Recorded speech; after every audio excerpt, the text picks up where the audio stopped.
Olá, eu sou o professor Ricardo e essa é uma aula de Sociologia. Seja muito bem-vindo. Hoje nós vamos falar de dois dos conceitos mais fundamentais da Sociologia. Nós vamos falar de estratificação e de mobilidade social. Vem comigo? Vamos lá então. Olha só que coisa interessante. Quando você pesquisa no dicionário sobre estratificação, certamente você já vai compreender basicamente o que seria estratificação social. Estratificação nada mais, nada menos é do que a divisão em camadas, a divisão de um sujeito ou de um grupo de sujeitos em camadas. Quando nós falamos em estratificação social, nós estamos falando de um fenômeno que existe nas sociedades, historicamente, que é a divisão hierárquica dos indivíduos em posições de privilégios diferentes, tendo em vista o acesso a atividades e a coisas diferentes por esses indivíduos. Poderíamos até falar de três tipos de estratificação: de uma estratificação econômica, de uma estratificação política e de uma estratificação profissional. Mas nós sabemos que nós vivemos numa sociedade em que a estratificação econômica é, sem sombra de dúvidas, a mais influente, aquela que mais marca e que mais estabelece relações dentro da nossa sociedade. Tá certo? Então eu gostaria muito de pensar não somente do ponto de vista da econômica, mas englobando as relações que existem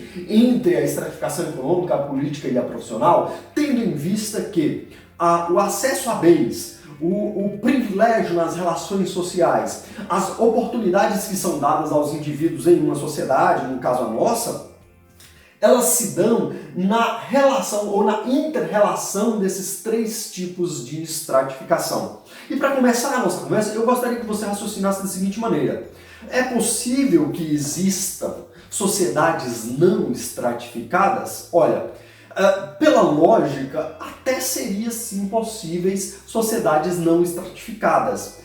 Mas o fato é que a maior parte das sociedades, ou praticamente todas as sociedades que antropologicamente nós estudamos na história da humanidade, todas elas possuíam algum tipo de estratificação. Então, talvez seja um elemento fundamental, ou fundante, ou estrutural, podemos utilizar todos esses conceitos, para dizer que a estratificação social é fundamental, é estruturante das sociedades humanas. Então, eu gostaria que você pensasse junto comigo sobre a estratificação da sociedade em que nós vivemos. Nós sabemos que praticamente todas as sociedades são estratificadas, mas existem algumas que são mais estratificadas do que outras. Se você pensar no caso brasileiro, vocês vão entender que nós somos uma sociedade profundamente estratificada. É por isso que conceitos como de desigualdade social são tão relacionados com a realidade social brasileira. Olhe só alguns dados que eu trouxe aqui para vocês. Hoje nós teremos dados, teremos gráficos, porque para ficar bastante instrutivo. Olha lá, o IBGE mostrou que a desigualdade aumentou no Brasil em 2018. De toda a renda do país, 40% estão concentrados nas mãos de 10% da população. Veja bem, de toda a renda do país, 40% da renda está concentrada na mão de 10% da população.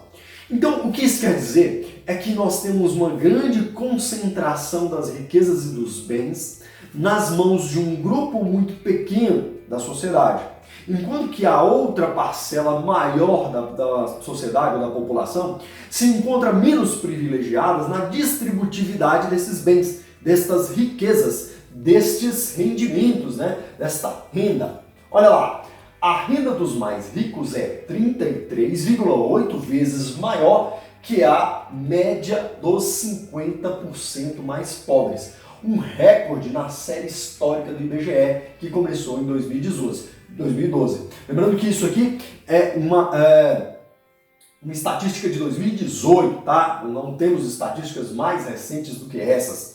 Mas observem bem como que é a desigualdade social. Vocês provavelmente já escutaram aquela expressão: o Brasil é um país de contrastes. O Brasil é um país muito desigual. Isso se dá porque a história da formação cultural, social e econômica brasileira foi estruturada em uma pirâmide social, uma pirâmide de estratificação, e nós vamos utilizar aqui este elemento geométrico para entender como se dá a estratificação social, né? Porque aqueles que se encontram no topo são aqueles que possuem mais renda, aqueles que estão mais privilegiados, têm mais oportunidades e acesso a mais bens e produtos dentro da nossa sociedade. Enquanto que a base, que são os trabalhadores e os pobres, né, eles são um número muito maior de pessoas. Porque pela própria lógica do sistema econômico no qual nós vivemos, que é o sistema capitalista, a estruturação de uma estratificação, ela se dá dessa forma.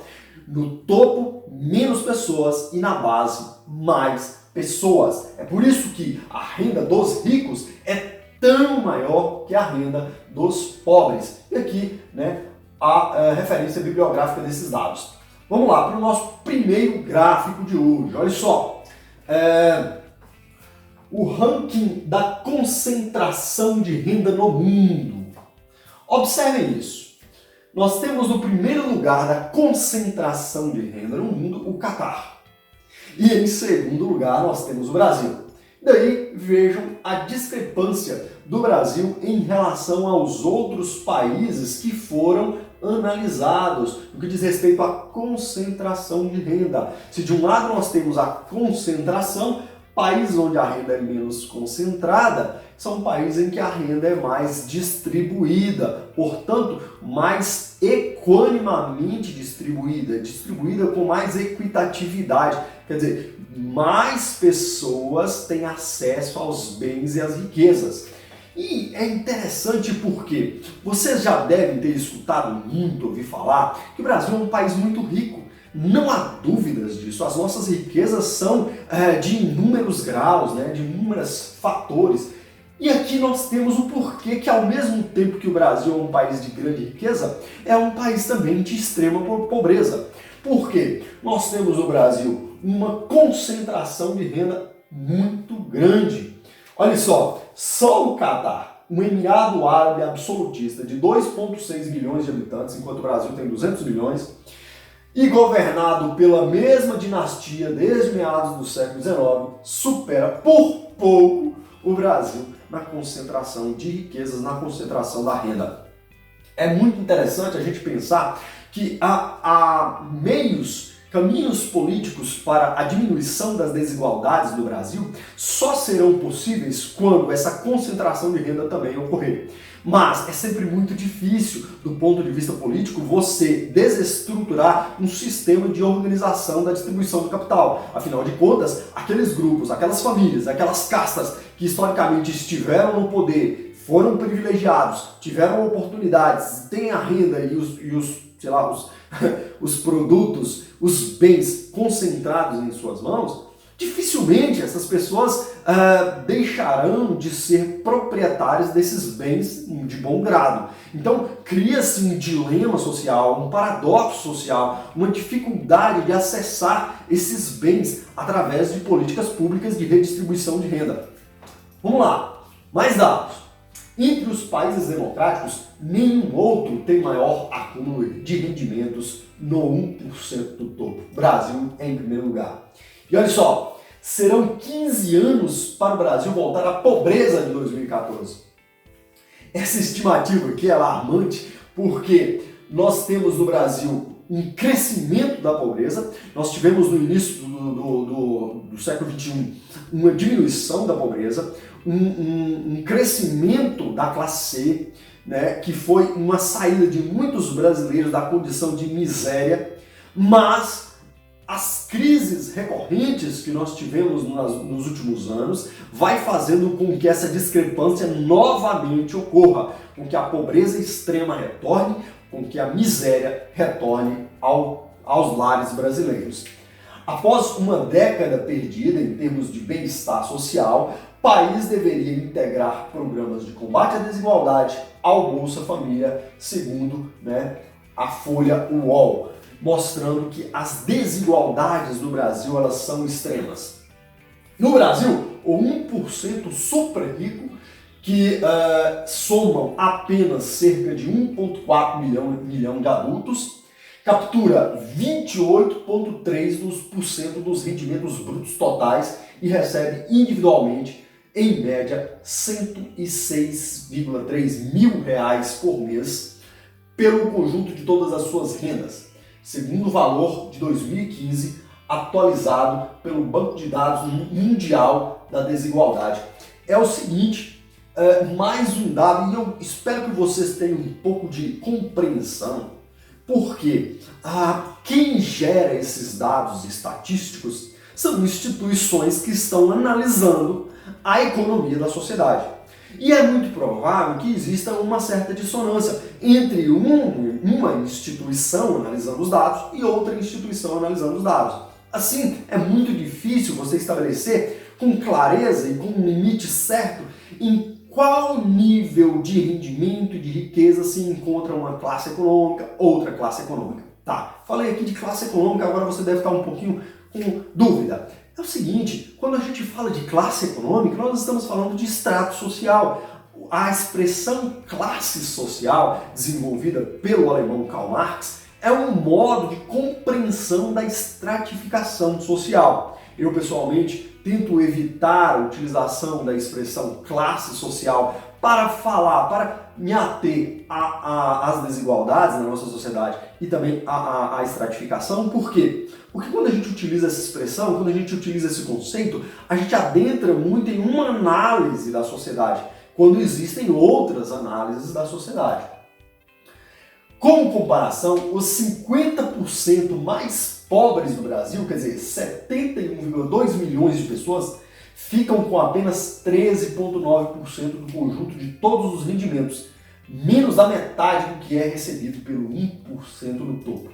E, gente, aqui novamente, no mesmo site da Folha, e eu tenho aqui um gráfico, cara, que exprime isso com clareza para vocês. Olha só isso aqui. Nós temos aqui 50% da população adulta. Esta população, 50%, lembrando, estimativa de 2018, representa 71,2% da população. Toda esta parcela tem renda até R$ 2.400. Nós ainda não estamos fazendo uma estratificação como é comum nas pirâmides de estratificação, sei lá, A, B, C, D, aí você fica se perguntando assim, eu sou da classe B ou da classe C? Tá, vai depender e afinal de contas, de ano a ano isso muda. Muda conforme a inflação, muda conforme o PIB, muda conforme o valor da moeda, quer dizer, muda e muda. Tá? Olha só, essa estimativa é muito boa, 50% da população tem apenas isso de rendimento, apenas até R$ 2.400. Outros 40% da população, então nós temos aqui somados 90% da população no Brasil, mas olha só, esses 40% que a gente chamou aqui de classe média, são aqueles com renda em 2018 de R$ 2.400 até R$ 8.400, tá bem? Então, são 57 milhões de brasileiros com esta renda. Mas agora a gente acha a verdadeira discrepância. Se o nosso gráfico parasse aqui, nós teríamos um país com a estratificação bastante concentrada, pouco estratificado, com muito menos desigualdades, um país muito mais igualitário. Mas infelizmente não paramos aqui, nós temos essa turma aqui. E essa turma aqui tá bem, essa turma aqui tá tranquila, né? Tá suave. Olha só, aqui nós temos 9% da população, são os ricos. Representam 12,8 milhões de brasileiros. E esses 12,8 milhões de brasileiros têm renda entre R$ 8.400 e R$ 41.700. 9% da população, 12,8 milhões de pessoas.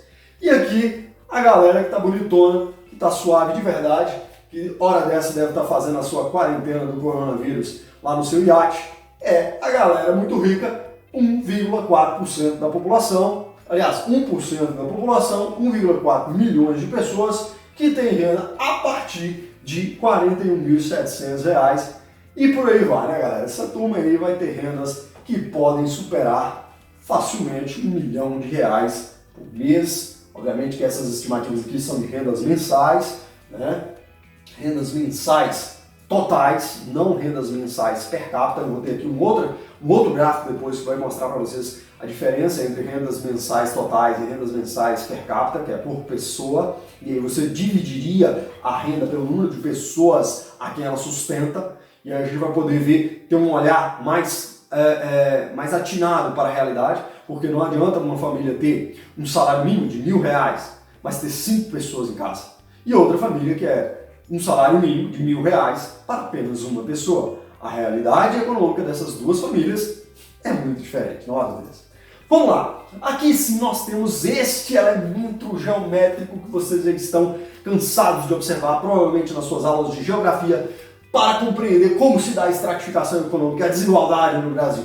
Olha só, por que a pirâmide ela é tão eficiente? Porque como a nossa estratificação é muito extensa, né, nós temos lá no topo um grupo pequeno de pessoas. Olha só que aqui já se constituem estimativas diferentes daquelas do passado, mas essas são de 2016 e servem apenas como exemplo para explanar o que nós estamos querendo compreender sobre desigualdade social e estratificação social. Né? As classes D e E estariam na pobreza ou até mesmo abaixo da linha de pobreza, que tem rendas abaixo de R$ 2.166. Classe C de 2.166 a 5.223. Classe B, que vai de 5.223 até 16.263. E aqui em cima, a classe A, com rendas acima de R$ 16.263. A pirâmide é muito eficiente exatamente por isso. Ela mostra a base com um número maior de pessoas, que são os trabalhadores que sustentam todo o sistema capitalista econômico. E aqui em cima nós temos os mais privilegiados, aqueles com acesso a mais bens e produtos, né, com mais oportunidades, afinal de contas, com rendas muito maiores. Não é possível você inverter essa pirâmide no sistema econômico no qual nós vivemos, porque afinal de contas você teria muitos ricos, poucos pobres. Impossível, né? O nosso sistema não funcionaria. Vamos então pensar um pouquinho agora sobre mobilidade social. Se você já entendeu sobre a estratificação, quando você pensar sobre sociedades e estratificação, é muito importante você entender o seguinte: ao longo da história da humanidade existiram sociedades que são as chamadas sociedades fechadas. As sociedades fechadas são aquelas que não possibilitam que os indivíduos movimentem-se dentro das camadas, dentro dos estratos. Um ótimo exemplo de sociedade fechada está aqui, a sociedade de castas. Esse é um ótimo exemplo, né? Se vocês quiserem depois olhar nesse livrinho, muito bacana. A sociedade de castas, como era muito típico na Índia, apesar de estar mudando, a Índia está se modernizando, ainda existem resquícios muito fortes da sociedade de castas.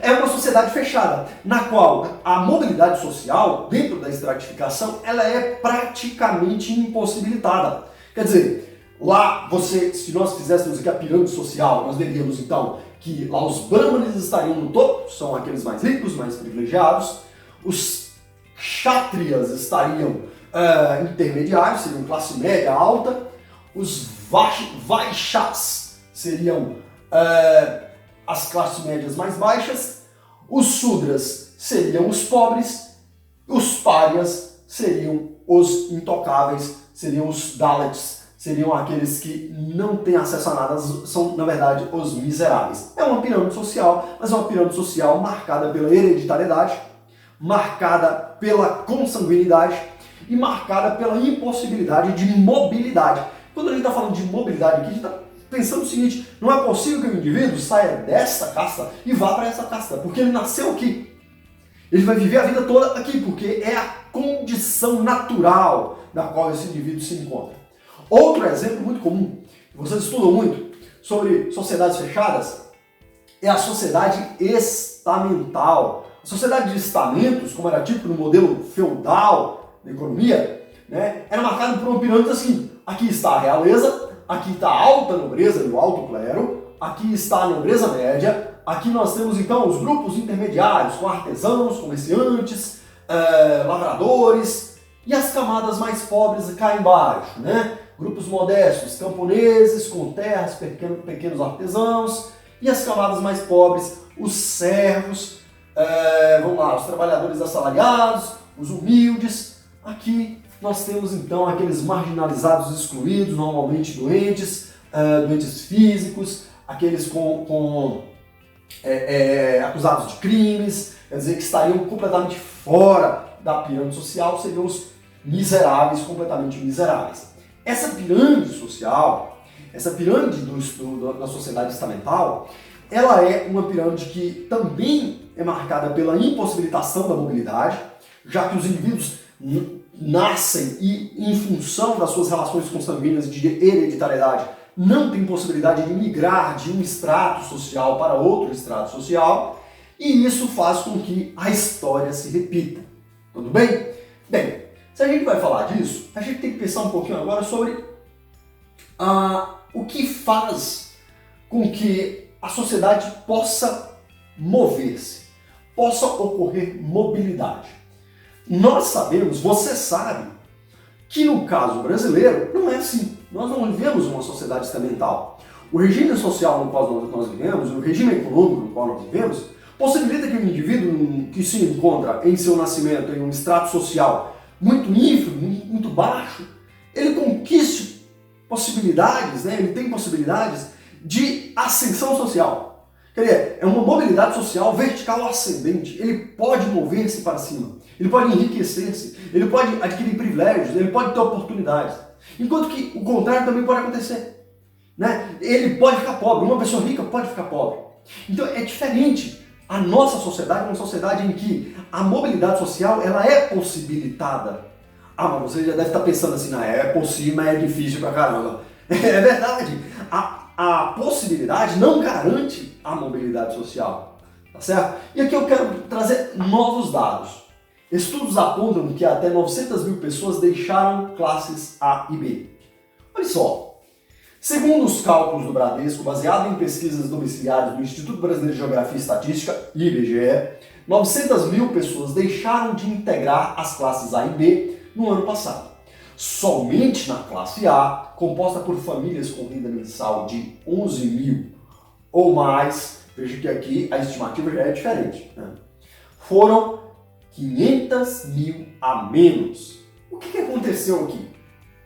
Nesta análise do Bradesco, o que aconteceu? Aconteceu que muita gente empobreceu. Gente que estava nas camadas mais altas da estratificação social no caso brasileiro, eles perderam renda, perderam capacidade de adquirir bens e produtos. Ocorreu então uma queda social, ocorreu mobilidade social. Esta mobilidade social é uma mobilidade social vertical descendente. É queda social, mas é mobilidade. Nós vivemos numa sociedade em que isso é possível. E nós, inclusive, devemos sempre estar atentos para que isso não ocorra. Afinal de contas, eu acredito que é o seu caso, que você não quer cair na estratificação social. Você quer subir nela, não é verdade? Olha só, aqui eu tenho um gráfico, então, que eu já havia dito, que vai mostrar isso. Aqui no Instituto Bradesco e aqui no Instituto LCA. Vamos aqui observar quais os critérios analisados nesses dois gráficos. Aqui é um, aqui é outro. Aqui nós temos o critério de renda familiar total. Olha que coisa interessante. Segundo a renda familiar total, isso, se eu não me engano, são dados de 2017, divulgados em 2018. Olha só, 10,8%. Aqui tá, é de 2016 para 2017, isso mesmo, foram divulgados em 2018. 10,8% da população brasileira estava na classe A, naquele nível de rendimento, com mais de 11 mil, certo? Segundo o critério da renda familiar total. Em 2016. Em 2017 caiu para 10,3%. Vamos analisar agora esse outro critério, deste outro instituto de análise, que é o LCA, que é o critério da renda familiar per capita, por pessoa. Aqui já analisa de um outro aspecto, porque não adianta nada a pessoa ter uma renda de 11 mil, ou 12 mil, que estaria aqui na classe A. Só que ela tem 20 pessoas para cuidar, aí não dá. Aí a grana não está dando. Então essa pessoa, apesar de ter uma renda alta, ela é pobre. Olha só, aqui é per capita, é por pessoa. Então se por pessoa existe uma renda acima de R$ 3.566, obviamente que analisando dados aqui 2016, 2017, nós já tivemos muita inflação de lá para cá, afinal de contas, e nós sabemos que se fosse feito hoje isso aqui, esta renda deveria ser maior, tá? Classe A, e afinal de contas hoje seria muito menor também isso aqui.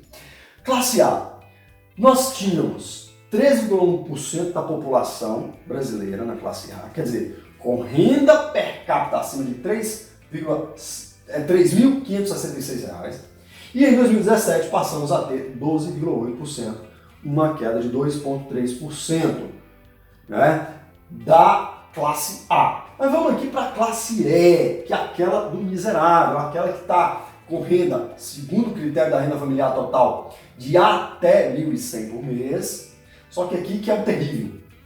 Aqui que é o terrível, aqui que é o sofrimento do brasileiro. Segundo o critério da renda familiar per capita, a classe E, que é a classe daquele indivíduo que se encontra abaixo da linha da pobreza, do miserável, é aquele que tem renda per capita de até R$ 178 mensais. Cara, R$ 178 mensais por pessoa. Mal essa pessoa vai conseguir se alimentar. Mas olha só, em 2016, segundo o critério da renda familiar per capita, caiu o número de pessoas miseráveis, caiu 4,2%. Só que analisando o ponto de vista aqui, ó, do critério da renda familiar total. Só que quando a gente analisa per capita, na verdade, o que nos espanta muito. De 2016 para 2017, aumentou em 7,9% o número de pessoas miseráveis, né? O número de pessoas abaixo da linha da pobreza com renda de até R$ 178 mensais. Então, mostrando para vocês como que a mobilidade ela é possível. Só é possível fazer esse tipo de gráfico aqui em uma sociedade em que a mobilidade social ela é possibilitada, tá certo? Então vamos lá. Aqui nós temos então um exemplo que eu desenhei de uma pirâmide social, classe A, B, C, D e E. Nós temos então a seta que mostra o que seria a mobilidade social vertical. Ela é ascendente quando o indivíduo sai de um estrato social mais baixo e sobe na estratificação social. Você deve estar imaginando vários exemplos de pessoas que conseguiram isso, que conseguiram superar a condição de pobreza, de miséria e se tornaram ricos e se tornaram pessoas com privilégios, com acesso a bens e serviços. Mas, por outro lado, você também é capaz de pensar em pessoas que passaram pela queda social, que passaram pela perda da capacidade de acessar bens e serviços. Então, esta é a mobilidade social vertical. Agora, nós podemos falar de um outro tipo de mobilidade social, a mobilidade social horizontal. Para efeito teórico, né, mas isso é bom que você compreenda, o que seria uma mobilidade social horizontal? É aquela quando o indivíduo se move dentro de um mesmo estrato social, mudando o modo como ele lida com as instituições sociais, mudando o modo como esse indivíduo acessa bens e serviços, mudando as oportunidades a que este indivíduo se encontra aberto, mas, todavia, este indivíduo não ainda consegue migrar de um estrato social para o outro. Tá? Eu gosto sempre de dar o seguinte exemplo. Imagina uma pessoa que vivia na zona rural, que era um lavrador e que era pobre. E que essa pessoa decidiu mudar-se, realizar o êxodo rural e morar na cidade. E foi morar em uma grande capital. Só que lá agora essa pessoa trabalha na construção civil. Essa pessoa é um auxiliar de pedreiro. E ela continua pobre. O modo de vida dessa pessoa mudou completamente. Agora ela pega ônibus, metrô, agora ela se alimenta em restaurantes populares, agora ela vive numa região extremamente adensada, que é a periferia de uma grande cidade. Veja que mudou a estrutura social da qual o indivíduo se encontrava. As oportunidades, os elementos sociais dentro dos quais ela convivia se modificaram. Mas o extrato social é o mesmo. O extrato social mesmo. Então, ocorreu mobilidade? Ocorreu, mas uma mobilidade social horizontal. A mobilidade social horizontal é aquela mobilidade, para inglês ver, é aquela mobilidade que ela não ocorre de verdade. Afinal de contas, o indivíduo não foi capaz de ascender socialmente. Você não observa. É como se o político dissesse assim, não, mas Nós vivemos numa sociedade em que a mobilidade social ela é sempre perceptível. Aí você diz para o político assim, pô, mas essa mobilidade social da qual você fala, ela não causa efeitos significativos na desestruturação das desigualdades. Na verdade, nós continuamos desiguais, talvez mais ainda. É discurso político, a mobilidade social horizontal. Bem, agora eu queria que você raciocinasse comigo a respeito de uma coisa.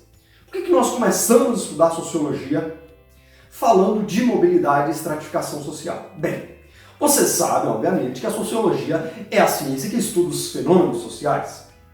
E você viu aqui que ao longo da história da humanidade, modelos de estratificação foram vários. E que a estratificação social é um fenômeno que se encontra em praticamente todas, ou se não todas, as sociedades. O que acontece é o seguinte, quando durante muito tempo na história da Europa, a estratificação era marcada por um modelo estamental que impossibilitava a mobilidade, as pessoas viviam por um tempo bem. Mas, depois da Renascença, com o advento do mercantilismo e a criação, o surgimento de uma classe social chamada burguesia, as tensões sociais foram se agravando entre a burguesia, que se enriquecia em virtude do comércio, e a nobreza, que era sedentária, que estava vivendo às custas dos trabalhadores. Essas tensões elas vão se agravando com o passar do tempo, e até que chega um momento em que essas tensões elas deflagram as chamadas revoluções burguesas. Nós temos aqui um grande exemplo, essa imagem que marca historicamente a Revolução Francesa. As revoluções burguesas, como é o exemplo da Revolução Francesa, fazem com que se desestruture um modelo de organização social que existia há mais de 1000 anos, que era o sistema de estamentos. Uma nova classe social, um novo extrato social ascende ao poder. O que nós temos aqui é um grande exemplo de mobilidade social vertical. Você tem a nobreza perdendo poder dentro dessas sociedades e você tem, por um outro lado, a burguesia ascendendo socialmente e adquirindo possibilidade de viver, de ter poder.